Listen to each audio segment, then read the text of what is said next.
નમસ્કાર મિત્રો, સ્વાગત છે તમારું અમારી આ યુટ્યુબ ચેનલ જ્ઞાન યાત્રા પર। આંગણવાડી કાર્યકર અને તેડાગર બહેનો માટે આજના ખાસ સમાચાર છે।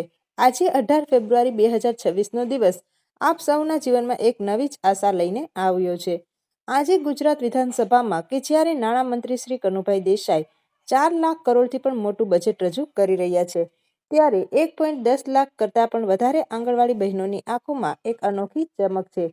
કારણ કે આ માત્ર બજેટનો આંકડો નથી, પરંતુ મિત્રો આંગણવાડી બહેનોના વર્ષોનો સંઘર્ષ તેમજ પરસેવાની મહેનતનો જવાબ છે। તો મિત્રો 20 ઓગસ્ટ 2025નો દિવસ કે જ્યારે ગુજરાત હાઈકોર્ટે આંગણવાડી બહેનોના પક્ષમાં ઐતિહાસિક ચુકાદો આપ્યો હતો।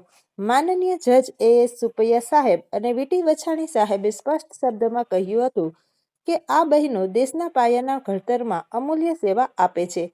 તેમને ઓછું વેતન આપીને સરકાર અન્યાય ન કરી શકે। આજે એ જ વાતનો ન્યાયનો અમલ કરવાનો સમય આવી ગયો છે। 20 વર્ષની લાંબી લડત, અનેક આંદોલનો અને છેલ્લે 12 ફેબ્રુઆરીની આપણી રાજ્યવ્યાપી હડતાલ, આ બધું જ આજે રંગ લાવી રહ્યું છે।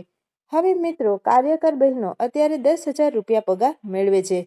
તેમને ગ્રેડ 4 પ્રમાણે અંદાજિત રૂપિયા 24,800 જેવો પગાર મળવાની શક્યતા છે।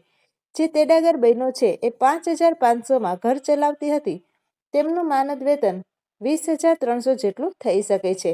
અને મિત્રો હવે સૌથી મોટી વાત કરીએ એરિયર્સની, તો કે 1 એપ્રિલ 2025થી ફેબ્રુઆરી 2026 સુધીના 10 મહિનાના એરિયર્સ પેટે દરેક બહેનને અંદાજે 1.5 લાખ રૂપિયા મળવા પાત્ર થશે।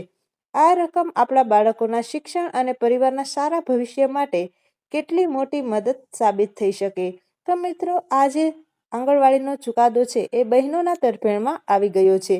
હવે મિત્રો વાત રસીકરણ કે પૌષ્ટિક આહાર જ નથી વહેંચતા, પરંતુ મિત્રો આંગણવાડી બહેનો દેશનું ભવિષ્ય ઘડે છે।